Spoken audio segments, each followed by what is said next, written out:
অহা 30 তাৰিখে ৰাতিপুৱা আমি আৰু এটা নতুন আঁচনি আৰম্ভ কৰিম।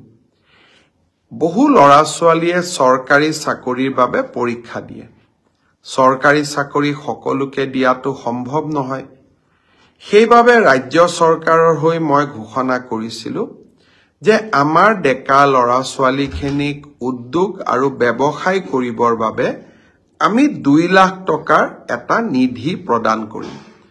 আৰু খুব ভাল কৰি যদি এই 2 লাখ টকা ব্যৱহাৰ কৰি আমি ব্যৱসায় এটা নিৰ্মাণ কৰোঁ, ভৱিষ্যতে প্ৰধানমন্ত্ৰীৰ মুদ্ৰা আঁচনিৰো আমি সহায় ল'ব পাৰিম বা মুদ্ৰা আঁচনিৰ জৰিয়তেও আমি এই 2 লাখ টকাক আৰু ডাঙৰ বৃহৎ পুঁজিলৈ ৰূপান্তৰ কৰিব পাৰিম।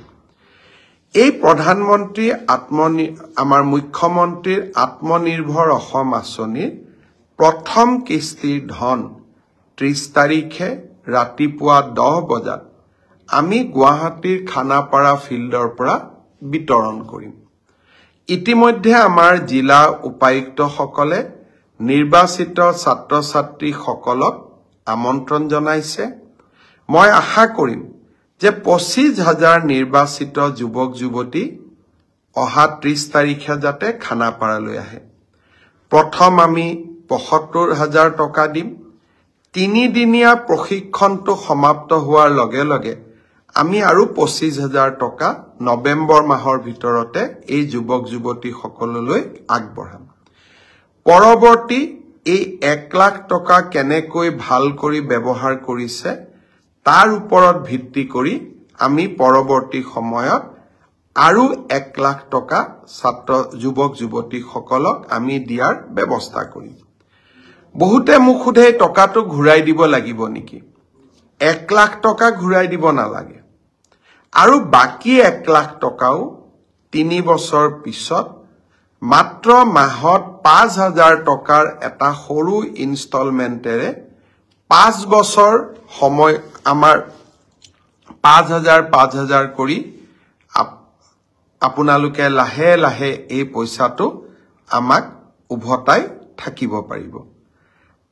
ল'ৰা ছোৱালীক যুৱক যুৱতীক আমি সকলো প্ৰকাৰে সহায় কৰাৰ বাবে আমি প্ৰচেষ্টা কৰিছোঁ। এই মুখ্যমন্ত্ৰীৰ আত্মনিৰ্ভৰ অসম আঁচনিৰ দ্বিতীয় লানিও আমি লগে লগে আৰম্ভ কৰিম। এইবাৰ আমি আৰু নতুনকৈ 75,000 যুৱক যুৱতীক এই মুখ্যমন্ত্ৰীৰ আত্মনিৰ্ভৰ অসম আঁচনিলৈ আনিবৰ বাবে চেষ্টা কৰিম। যুৱক যুৱতীসকলক মই অনুৰোধ কৰিম, চৰকাৰী চাকৰিয়ে হওক বা আত্মনিৰ্ভৰশীলতাই হওক, দুইটা ক্ষেত্ৰতে আমাৰ চৰকাৰে আপোনালোকৰ লগত সুন্দৰভাৱে কাম কৰি যাব। ঈশান বৰুৱাই মোক অভিনন্দন জনাইছে, মই ফেচবুক লাইভত চাই আছো।